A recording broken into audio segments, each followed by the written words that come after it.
नमस्कार दोस्तों, कंपटीशन मंत्र क्लासेस में आपका स्वागत है। जैसा आप सबको पता चल गया होगा कि सीजी व्यापम द्वारा सीजीएसए प्री एग्जाम का डेट घोषित कर दिया गया है 29 जनवरी को। ठीक है, मात्र हमारे पास 11 दिन का समय है।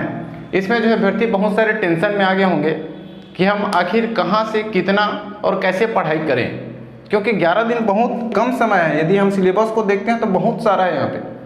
ठीक है, तो मैं आपको सिर्फ सजेशन दे रहा हूँ, मानना है ना मानना आपके ऊपर डिपेंड करता है। ठीक है, क्योंकि आपसे बेटर आपको कोई नहीं जानता है। ठीक है, कितने टाइम तक आप पढ़ सकते हैं, कितने टाइम तक सोते हैं, कितने टाइम तक जो है जगते हैं, ये आप खुद जानते हैं और कोई नहीं जानता है आपके अलावा। तो मैं ये नहीं बोलूँगा दोस्तों कि आप 18 घंटे लग जाइए या 20 घंटे पढ़ाई कर लीजिए, ये सब किसी की बात नहीं होती है। हम खुद नहीं पढ़ पाते हैं भाई 18 से 20 घंटा। कम से कम आपको 8 से 10 घंटा डेली अब एक रूटीन बनाना है। ये एक सफिशिएंट टाइम है जो आप दे सकते हैं, क्योंकि एग्जाम का टाइम है मात्र 11 दिन है और आपने जो है 4 साल इसके लिए इंतजार किया है, तब जाके ये प्री एग्जाम हो रहा है। तो ये मौका हाथ से ना जाने दीजिएगा। ठीक है, तो आप कैसे पढ़ाई कर सकते हैं इसके बारे में चर्चा करने वाले हैं। सबसे पहले बात करते हैं दोस्तों, नए बुक परचेस नहीं करना है आपको। ठीक है, ये गलती बिल्कुल भी नहीं करना है, क्योंकि अब 11 दिन बचा है तो कोई अभ्यर्थी क्या करेंगे, बुक शॉप की तरफ दौड़ेंगे और नए नए बुक परचेस करेंगे कि शायद कुछ अपडेट मिल जाए। यदि हम सीजीजीके की बात करें दोस्तों, तो कुछ ही अपडेट तो नए हैं उस बुक में, जैसे कि 5 जिला नए बनाए गए, उसके बारे में आप ऑनलाइन देख सकते हैं। उसके लिए बुक परचेस करेंगे, पेज जो है पलटते रह जाएंगे। ठीक है, और आपका माइंड जो है 0 बटा सन्नाटा रहेगा। इसके चक्कर में आप जो पहले पढ़े हैं, जो बुक से पढ़े हैं, वो भी आपसे एग्जाम में नहीं बन पाएगा, आप कंफ्यूज हो जाएंगे। तो आपको नए बुक परचेस नहीं करना है। उसके बदले में जो पुराने बुक है जहाँ से आप पहले पढ़ाई किए हैं, अब चूंकि 4 साल से आप फॉर्म डाले हैं, ठीक है, तो ऐसा नहीं है कि आप नील हैं या एकदम नए हैं। आप पढ़ाई किए होंगे, बस अभी आपका गैप हुआ होगा ये 3 तमाशा के चक्कर में जो आरक्षण वाला केस चल रहा है, उस पर ध्यान नहीं देना है आपको। ठीक है, तो कई लोग का जो गैप हुआ होगा, सिर्फ आप लोग क्या कीजिएगा, ज़्यादा से ज़्यादा रिवाइज करने की कोशिश कीजिएगा। ठीक है, और वही बुक परचेस कीजिएगा जो आप पहले पढ़े हैं, उसी को रिवाइज कीजिएगा। ये ज़्यादा बेनिफिशियल होगा नए बुक की तुलना में। नए बुक लाएंगे, कितने सारे बुक लाएंगे आप। इंडियन जीके की यदि हम बात करें, यहाँ पे देखने में छोटा लग रहा है, यहाँ पे बहुत सारे सब्जेक्ट्स हैं। इंडियन पॉलिटी हो गया, इंडियन जियोग्राफी हो गया, इंडियन हिस्ट्री हो गया, इंडियन कॉन्स्टिट्यूशन, इंडियन इकोनॉमिक्स, उसके अलावा करंट अफेयर्स भी है। हाँ, करंट अफेयर्स का परचेस कर सकते हैं बुक, या तो ऑनलाइन भी पढ़ सकते हैं। ठीक है, लेकिन आप कितने सारे बुक ला के पढ़ेंगे, सब जो है मटिया मेट हो जाएगा यदि आप ऐसा गलती करते हैं तो नए बुक जो है परचेस नहीं करना है। दूसरा बात करते हैं दोस्तों मैथ्स और रीजनिंग के बारे में। अब इसमें जिससे मैथ्स बनता है और जिनसे नहीं बनता है उसको अलग अलग देते हैं। जिनसे मैथ्स और रीजनिंग बनता है अच्छी खासी या थोड़ा मीडियम लेवल में बनता है, तो उन लोग क्या कीजिएगा, हर एक जैसे टॉपिक है, जैसे नंबर सिस्टम हो गए, जितने भी टॉपिक्स हैं, सिंप्लीफिकेशन हो गया, एलसीएम एचसीएफ हो गया, पार्टनरशिप हो गया, एज हो गया, परसेंटेज हो गया, प्रॉफिट लॉस हो गया, उन सारी टॉपिकों में क्या है, अलग अलग टाइप्स के क्वेश्चन हैं, अलग अलग पैटर्न्स के क्वेश्चन होते हैं। आप क्या कीजिएगा, सभी को सॉल्व करते मत बैठे रहिएगा। सभी पैटर्न में से 10 क्वेश्चन 20 क्वेश्चन ऐसे सॉल्व करते बैठे हैं, तो ये जो है 11 दिन में कंप्लीट करने वाला सिलेबस नहीं है। मैथ्स रीजनिंग 11 दिन का कोर्स नहीं है। तो आप क्या कीजिएगा, हर एक जो पैटर्न है उसमें से एक एक क्वेश्चन, एक एक 2-2 क्वेश्चन ही सॉल्व कीजिएगा। उस पैटर्न को अच्छे से समझिएगा, बनाने के तरीका को समझिएगा। ठीक है, ये ज़्यादा बेनिफिट रहेगा। यदि आप सिरे से स्टार्ट करेंगे एक सिरे से एंडिंग तक, तो मैथ्स और रीजनिंग में शायद ही कंप्लीट कर पाएंगे। करेंगे भी तो जल्दी जल्दी के चक्कर में आप हड़बड़ी में जो है गलत हो जाएगा आपका। लास्ट समय में इतने दिन से पढ़ते आए हैं और लास्ट समय में आपका गलत हो जाएगा, जो बिल्कुल अच्छी बात नहीं रहेगी आपके लिए। ठीक है, अब बात करते हैं जिनसे बिल्कुल नहीं बनता है, बहुत ही कम बनता है, गिने चुने टॉपिक्स ही बनते हैं। ठीक है, तो उन लोग क्या कर सकते हैं, मैथ्स और रीजनिंग में जो गिने चुने टॉपिक जो आपको अच्छे लगते हैं, जो आपको सरल लगते हैं, simplification, number system, LCM, HCF और परसेंटेज, केवल वही टॉपिक ही देखे जो आपसे बनता है। नया टॉपिक को हाथ मत लगाइएगा, उसके चक्कर में गड़बड़ हो जाएगा। वैसे भी मैथ्स नहीं बनता उनसे, और वो नए टॉपिक इस बीच में देखते हैं तो क्या चीज़ बनेगा उससे, 11 दिन में थोड़ी ना कवर कर लेगा वो।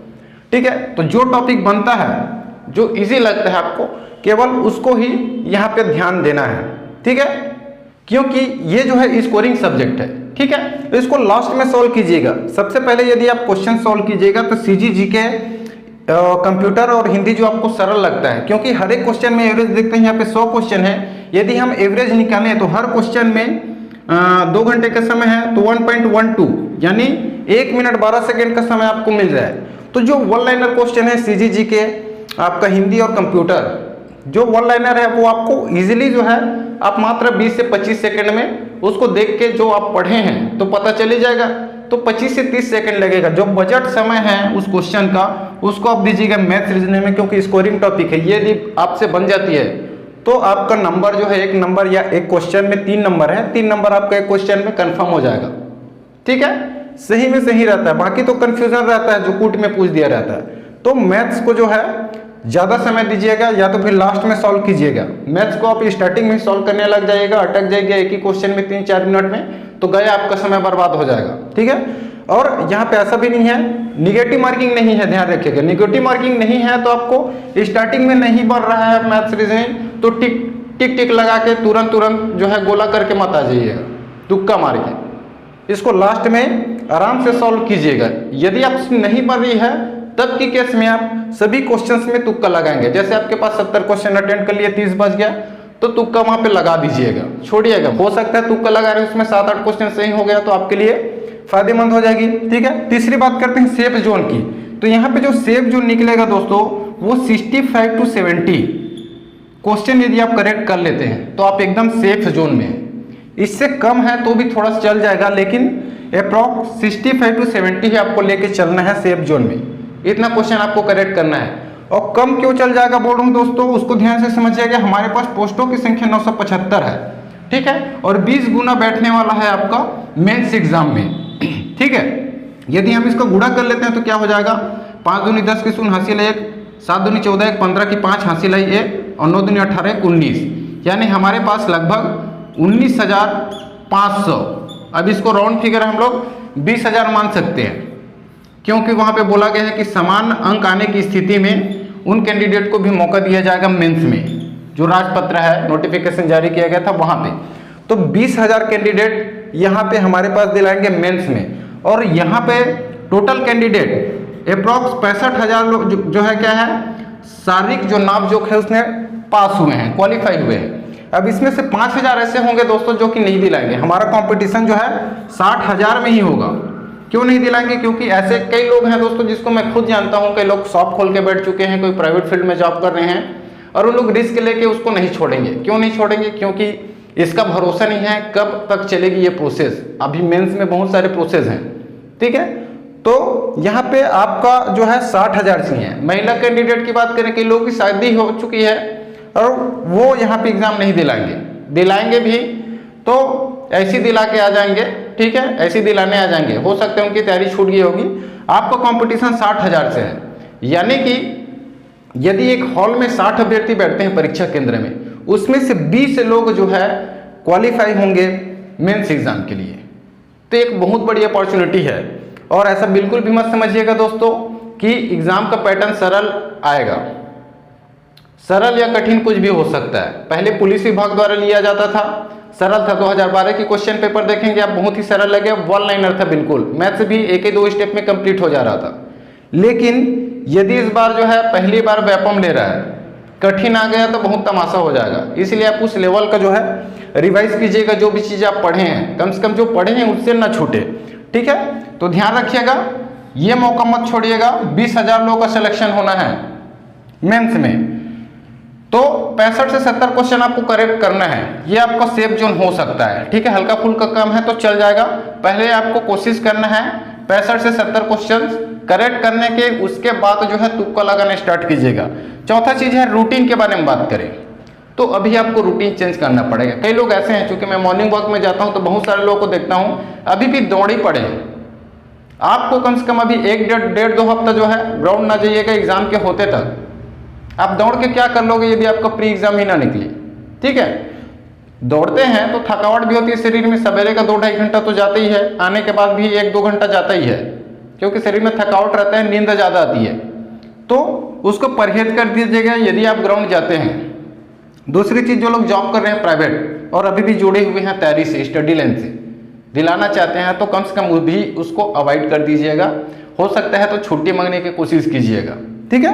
तो अपनी डेली रूटीन बना लीजिएगा कम से कम 8 से 10 घंटे के लिए, ठीक है। और ये रूटीन जो है एकदम टफ मत बनाइएगा, 16 घंटा 18 घंटा 20 घंटा वाला रूटीन मत बनाइएगा। 8 से 10 घंटे पढ़िए, लेकिन सही तरीके से पढ़िए, आपके दिमाग में आना चाहिए, ठीक है। 0 बटा सन्नाटा वाला काम मत करना, पेज पलटने वाला, वरना आपको बाद में बहुत पछतावा हो जाएगा। क्योंकि 20,000 संख्या में जो है जाएंगे, 60 में सिर्फ 20 जो लोग जो है यहाँ पे सेलेक्ट हो रहे हैं, मेंस एग्जाम में बैठने का मौका मिल रहा है उनको।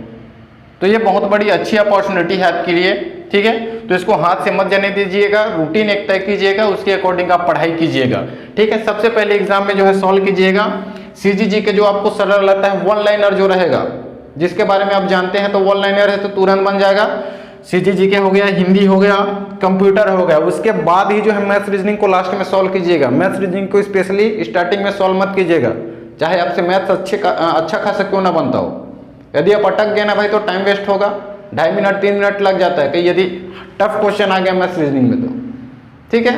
क्योंकि हमको कॉन्फिडेंस रहता है, वो टॉपिक पढ़ के गए रहते हैं तो हमसे बनेगा ही बोल के बनाते रहते हैं और टाइम हमारा वेस्ट होते रहता है। तो इसको लास्ट में अटेंड कीजिएगा, ठीक है।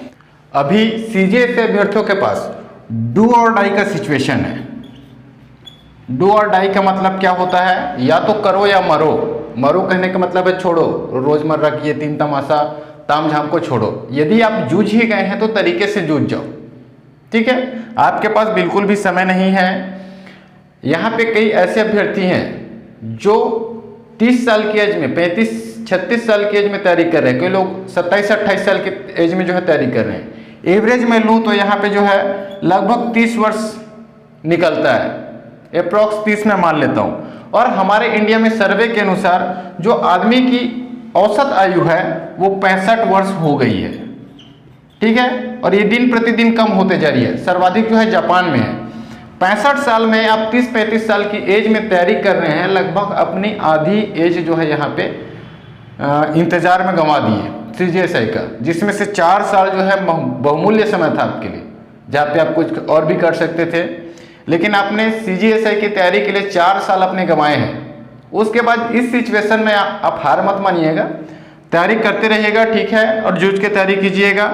और तैयारी के साथ जॉब अपडेट्स पाना चाहते हैं तो मेरे चैनल को सब्सक्राइब कर लीजिएगा, क्योंकि मैं फेक अपडेट्स नहीं देता हूं दोस्तों। कई लोग बोलते हैं ना जॉब कुछ भी आता है, जैसे स्वीकृति भी मिल रही है कुछ पदों की, तो उसको बहुत बड़ी भयंकर बाढ़ आ गई भर्तियों की, बहुत बड़ी भर्तियों की भूकंप, पता नहीं क्या क्या थंबनेल में डालते रहते हैं। मेरे वीडियो में वैसा कुछ भी मेरे थंबनेल में नहीं मिलेगा आपको, ऐसे शब्दों का प्रयोग ही नहीं किया हूँ। अरे कौन सी बाढ़ आई है भाई, हमको भी बताओ, हम भी डूब जाना चाहते हैं उस बाढ़ में। तो ऐसे फेक अपडेट्स नहीं देता मैं, तो आप विश्वास करके चैनल को सब्सक्राइब कर सकते हैं जॉब अपडेट्स के लिए। तैयारी के साथ साथ मेरे द्वारा दी गई जानकारी आपको अच्छी लगी तो चैनल को सब्सक्राइब कर लीजिएगा। वीडियो में अंत तक बने रहने के लिए आप सभी का धन्यवाद।